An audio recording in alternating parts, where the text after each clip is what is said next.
En el video anterior analizamos el caso Epstein y cómo una película de Stanley Kubrick parecía anticipar la existencia de élites turbias, justo ahora que en 2026 este tipo de escándalos están explotando nuevamente con los miles de archivos que han sacado de Epstein, que por cierto, vayan a ver el video porque está muy interesante. Pero ¿qué pasaría si te dijera que existe otra película que también podría funcionar como espejo de un caso reciente, específicamente del caso de Puff Diddy? Estoy hablando de White Chicks, conocida en Latinoamérica como ¿Y dónde están las rubias? Y en España como Dos rubias de pelo en pecho, o Chicas blancas con traseros negros. Una comedia de los hermanos Wayans que se volvió un clásico dominguero, la típica película que ves en familia y que funciona igual para jóvenes y para adultos, y con una cantidad de memes que uff. Pero acá es donde me pongo conspiranoico y me surge una duda. ¿Era solo una comedia absurda o una sátira que entre chistes ya estaba mostrando algo que ahora en 2026 vemos reflejado en el caso de Puff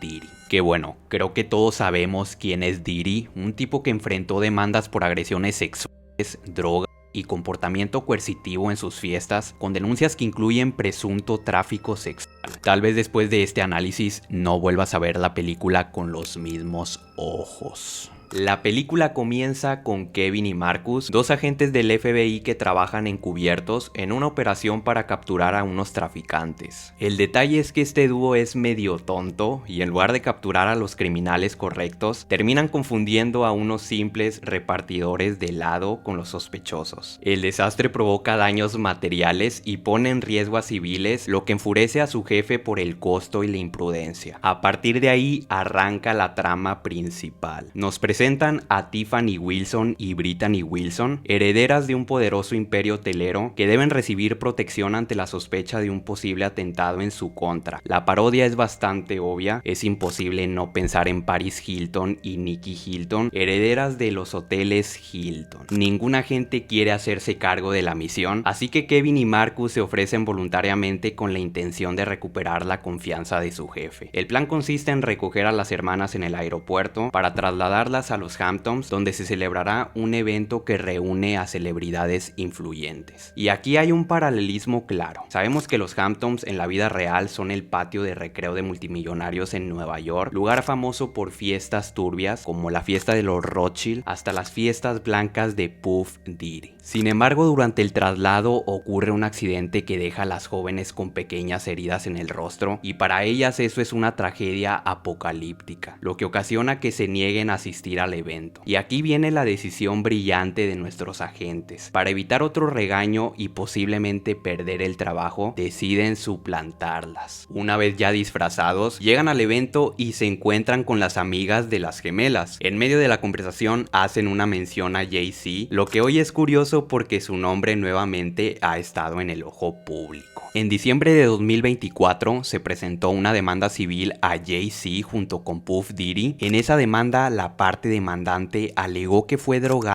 y agredida por estas dos celebridades en el año 2000 durante una fiesta cuando ella apenas tenía 13 años. Además, el nombre de Jay-Z recientemente en 2026 apareció en documentos relacionados con el caso de Jeffrey Epstein. Volviendo a la película, en este mismo evento aparece la primera referencia directa a Puff Diddy, cuando Warren invita a las chicas a la famosa fiesta blanca. Esa mención es una de las razones por las que muchos empezaron a asociar la película con Puff Diddy. Y para reforzar esa idea también nos presentan a Latrell Spencer, un personaje exageradamente insistente y obsesivo que comienza a acosar a Tiffany con insinuaciones constantes y demuestra indiferencia hacia otras mujeres con las que ha estado. Muchos han hecho paralelismos entre este personaje y Diddy y no hace falta explicar por qué. Warren anuncia la subasta de caridad de la Fundación Vanderger. Uno pensaría que van a subastar cuadros carísimos, relojes, no sé, cosas de millonarios. Pero no, lo que subastan son mujeres, incluida Tiffany, mientras un grupo de hombres con demasiado dinero compite por ver quién paga más por pasar la noche con ellas. La escena adquiere un tono bastante turbio. Latrell paga una suma exagerada por Tiffany y continúa con insinuaciones cada vez más incómodas. Pero se vuelve más turbio si comparamos esta escena con la realidad. En los procesos judiciales se han descrito eventos privados que, según fiscales y denunciantes, eran reuniones privadas en hoteles o mansiones donde presuntamente había consumo masivo de drogas, coerción y actos sexuales.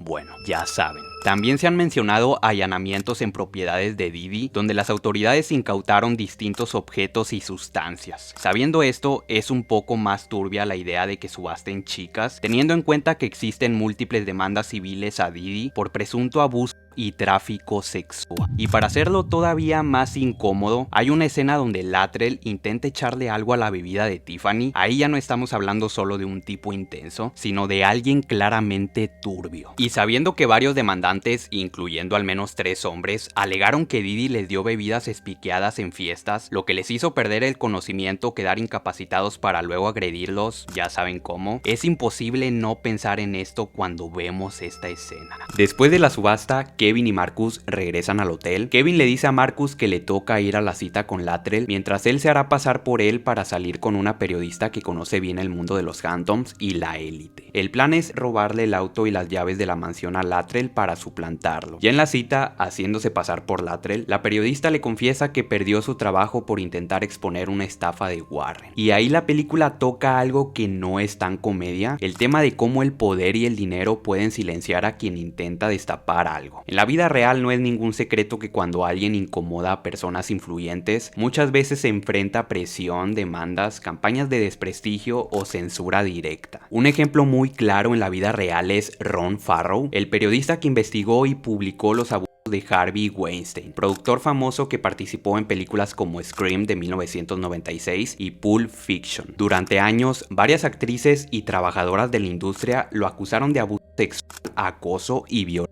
Antes de que la investigación de Ron saliera a la luz, enfrentó presiones internas, intentos de frenar la publicación y resistencia dentro de su propio medio. No lo desaparecieron, pero sí hubo intentos de silenciar la historia. Y como dato curioso, este caso hizo que naciera el movimiento Me Too, un movimiento muy de moda en 2020 que ayudó a denunciar el acoso y abuso, especialmente hacia las mujeres. Finalmente llegamos a la famosa fiesta blanca. En la película funciona como una pasarela, pero el nombre y la estética inevitablemente hacen que muchos la relacionen con las fiestas blancas que organizaba Puff Diddy. Nunca se ha confirmado que la película esté basada en él, a pesar de todas las coincidencias que la gente señala. Lo que sí es público es que los hermanos Wayans asistieron a varias de sus fiestas. De hecho, Marlon Wayans comentó en entrevistas que fue a muchas reuniones organizadas por Diddy, aunque aseguró que siempre se iba temprano y que no tenía conocimiento de ninguna de las actividades que después se denunciaron. En redes no faltaron quienes dijeron que esa aclaración sonaba bastante conveniente, sobre todo porque en el pasado había publicado mensajes elogiando esas fiestas. No podemos saber si las declaraciones de Marlon Wayans son completamente ciertas o si simplemente está cuidando su imagen. Eso solo lo saben él y quienes estuvieron ahí, pero lo interesante es cómo con el paso del tiempo ciertas películas empiezan a verse distintas cuando la realidad cambia. A veces el cine exagera arquetipos tan reales que años después parecen casi proféticos. Y claro, uno empieza a preguntarse si era simplemente una comedia o si estaban reflejando algo que ya se comentaba en ciertos círculos. Ya estoy sonando como tu abuelo el conspiranoico que ve History Channel, pero es algo que pasa mucho. Por ejemplo, hay gente que cree que el chiste del sucio Dan en Bob Esponja era un guiño a Dan Snyder, creador de iCarly y Victorious. Durante años circulaban teorías raras en internet sobre él, incluso bromas sobre su supuesta obsesión con los pies, algo que muchos tomaban como un meme. Pero tiempo después, varias actrices empezaron a hablar sobre ambientes laborales tóxicos y conductas inapropiadas. Janet McCurdy lo menciona en su libro, y más adelante un documental con testimonios de ex empleados de Nickelodeon volvió a poner el tema sobre la mesa. Y lo mismo pasa cuando algunos comparan al villano del teléfono negro con Jeffrey Epstein, por cierto parecido entre ambos. La película no está basada en él, pero si uno lee la sinopsis es inevitable levantar la ceja un poco. Al final, más que buscar mensajes secretos o teorías escondidas, lo realmente interesante es cómo estas historias nos incomodan porque no se sienten imposibles. Cuando vemos películas sobre élites, poder y abusos, no pensamos qué locura, pensamos